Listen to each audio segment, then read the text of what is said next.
There are two easy ways to type on your keypad. One way is by using the number keys and the select area. The select area is divided into 4 sections. Each number represents letters in the alphabet that are shown next to the number. For example, 1 has A, B, C. A will correspond with the first area, B will be the second area, and C will be the third area. On the keypad, the username, Aaron, is being typed on the keypad.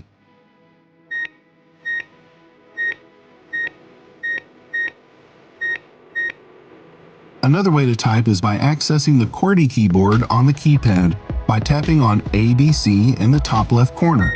The username, Dan, is being typed on the keypad. You will also notice that ABC turns into a lowercase ABC to switch between uppercase and lowercase.